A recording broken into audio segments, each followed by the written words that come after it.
আসসালামু আলাইকুম প্রিয় শিক্ষার্থী বন্ধুরা, আশা করি সবাই ভালো আছো।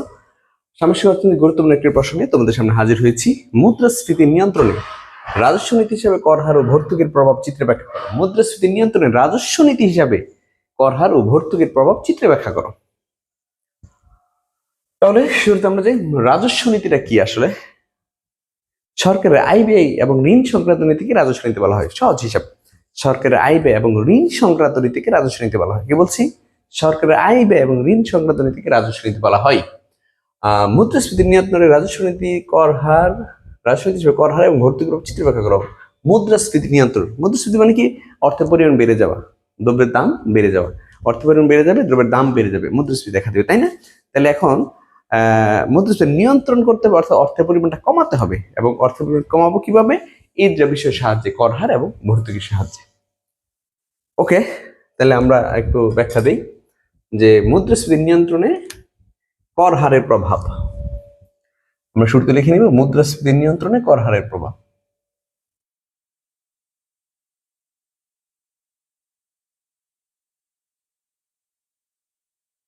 কর হার প্রভাব আমরা লিখব, কোন দেশে মুদ্রাস্ফীতি নিয়ন্ত্রণ করতে গেলে সরকার করের পরিমাণ বৃদ্ধি করবে। করের পরিমাণ বৃদ্ধি করবে না, রাখবা। করের পরিমাণ বৃদ্ধি করলে ব্যয়যোগ্য আয় কমে যাবে, ব্যয়যোগ্য আয় কমে যাবে, অর্থাৎ যে টাকা তুমি ব্যয় করতে এটা গভর্নমেন্টকে দিয়ে দিবা। তাহলে সরকার করের পরিমাণ বৃদ্ধি করলে ব্যয়যোগ্য আয় কমে যাবে, আর ব্যয়যোগ্য আয় কমে গেলে সামগ্রিক চাহিদা কমে যাবে। আর চাহিদা যদি কমে যায় তাহলে তোমার কি বলে, দ্রব্যের দাম কমে যাবে এবং মুদ্রাস্ফীতি দূর হয়ে যাবে। তাহলে আমরা যে কাজটা করবো, লিখবো যে মুদ্রাস্ফীতি নিয়ন্ত্রণে কর হারের প্রভাব লিখে লিখবো যে মুদ্রাস্ফীতির সময় সরকার কর হার বৃদ্ধি করবে। মুদ্রাস্ফীতির সময় সরকার কর হার বৃদ্ধি করবে, এর ফলে ব্যয়যোগ্য আয় কমে যাবে, সামগ্রিক চাহিদা কমে যাবে এবং মুদ্রাস্ফীতি দূর হবে। চিত্রের সাহায্যে বিষয়টা দেখানো হলো, আমরা চিত্রের বিষয়টা দেখাবো। এটা হচ্ছে এস রেখা, সামগ্রিক যোগান। এটা হচ্ছে সামগ্রিক চাহিদা রেখা, সামগ্রিক চাহিদা। এটা এডি ওয়ান ধরো, এটা পি অন ধরো, এটা ওয়াই অন ধরো, ব্যাস। এরপরে চিত্রে জাতীয় আয়, আয় নিয়োগ দুইটাই দিতে পারে, আয় ও নিয়োগ,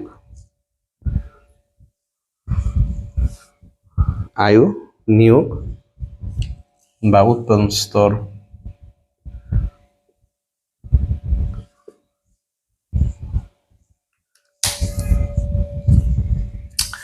আয় নিয়োগ আবার কি উৎপাদন স্তর, এগুলো সবই দেওয়া যায়। আর লম্বক হচ্ছে দাম স্তর।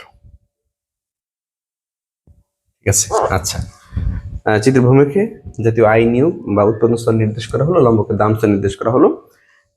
এস হচ্ছে সামগ্রিক চাহিদা রেখা, এডি ওয়ান হচ্ছে প্রাথমিক সামগ্রিক, এস হচ্ছে সামগ্রিক যোগান রেখা এবং এডি ওয়ান হচ্ছে প্রাথমিক সামগ্রিক চাহিদা রেখা। ইয়ন হচ্ছে প্রাথমিক ভারসাম্য বিন্দু, পিয়ন হচ্ছে বা ওপি ওয়ান হচ্ছে প্রাথমিক দাম স্তর, আর ও ওয়াই ওয়ান হচ্ছে প্রাথমিক জাতীয় আয় ও নিয়োগ বা উৎপাদন স্তর। আমি আবার বলি, যদি ভূমিকে জাতীয় আয় ও নিয়োগ বা উৎপাদন এবং লম্বকের দাম স্তর নির্দেশ করা হচ্ছে। এস হচ্ছে প্রাথমিক, এস হচ্ছে সামগ্রিক যোগান রেখা, এস হচ্ছে সামগ্রিক যোগান রেখা, এডি ওয়ান হচ্ছে প্রাথমিক সামগ্রিক চাহিদা রেখা, ইয়ন হচ্ছে প্রাথমিক ভারসাম্য বিন্দু, প্রাথমিক দাম স্তর হচ্ছে পি ওয়ান বা ওপি ওয়ান, প্রাথমিক জাতীয় আয় ও নিয়োগ বা উৎপাদন স্তর হচ্ছে ওয়াই ওয়ান। ধরি ওয়াই ওয়ান উৎপাদন স্তরে, ওয়াই ওয়ান উৎপাদন স্তরে মুদ্রাস্ফীতি বিরাজমান। ধরি ওয়াই ওয়ান উৎপাদন স্তরে মুদ্রাস্ফীতি বিরাজমান, ব্যাস এগুলো দেখে দিবা। ধরি ওয়াই ওয়ান উৎপাদন স্তরে মুদ্রাস্ফীতি বিরাজমান। এখন সরকার রাজস্ব নীতি হিসাবে কর হার বৃদ্ধি করলে, রাজস্ব নীতি হিসেবে কর হার বৃদ্ধি করলে সামগ্রিক চাহিদা হ্রাস পাবে, ফলে সামগ্রিক চাহিদা রেখা বাম দিকে শিফট করবে, ফলে সামগ্রিক চাহিদা রেখা বাম দিকে শিফট করবে এবং নতুন সামগ্রিক চাহিদা রেখা হবে এডি টু, নতুন ভারসাম্য বিন্দু হবে ই টু, দাম স্তর কমে হবে পি টু এবং উৎপাদন স্তর কমে হবে ওয়াই টু। এক্ষেত্রে দাম স্তর হ্রাস পাবে পি ওয়ান পি টু পরিমাণ, ফলে মুদ্রাস্ফীতি দূর হবে। আমি একটু আবার বলি যে মুদ্রাস্ফীতি নিয়ন্ত্রণে সরকার কর হার বৃদ্ধি করবে, ফলে সামগ্রিক চাহিদা হ্রাস, কর হার বৃদ্ধি করবে, ব্যয়যোগ্য আয় হ্রাস পাবে, সামগ্রিক চাহিদা হ্রাস পাবে, মুদ্রাস্ফীতি দূর হবে। চিত্রের সাথে বিষয়টি দেখানো হলো, সেম চিত্র একটা। ভূমিকা জাতীয় আয় নিয়োগ বা উৎপাদন নির্দেশ করা হলো, লম্বকের দাম স্তর নির্দেশ করা হচ্ছে। এস হচ্ছে সামগ্রিক যোগান রেখা, এডি ওয়ান হচ্ছে প্রাথমিক সামগ্রিক চাহিদা রেখা, ইয়ন হচ্ছে প্রাথমিক ভারসাম্য বিন্দু। এক্ষেত্রে প্রাথমিক দাম স্তর ওপি ওয়ান, প্রাথমিক উৎপাদন হচ্ছে y1। ধরি y1 উৎপাদন স্তরে অর্থনীতিতে মুদ্রাস্ফীতি বিরাজমান। এখন এই মুদ্রাস্ফীতি দূর করতে সরকার রাজস্ব নীতি হিসেবে কর হার বৃদ্ধি করবে, ফলে ব্যয় যুগায় কমে যাবে, নতুন সামগ্রিক চাহিদা কমে যাবে, নতুন সামগ্রিক চাহিদা রাখা হবে E2, নতুন ভারসাম্য বিন্দু হবে E2, নতুন দাম স্তর হবে OP2। চিত্রে দাম স্তর হ্রাস পেয়েছে P1 P2, দাম স্তর হ্রাস পেয়েছে P1, দাম স্তর হ্রাস পেয়েছে কত P1 P2 পরিমাণ, ফলে মুদ্রাস্ফীতি দূর হবে। আমরা এইভাবে মুদ্রাস্ফীতি নিয়ন্ত্রণে কর হারের প্রভাবটা পড়ে নেব। এরপরে হচ্ছে মুদ্রাস্ফীতি নিয়ন্ত্রণে ভর্তুকির প্রভাব। মুদ্রাস্ফীতি নিয়ন্ত্রণে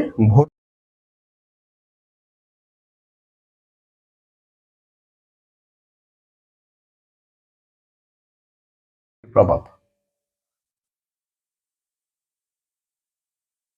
মুদ্রাস্ফীতি নিয়ন্ত্রণে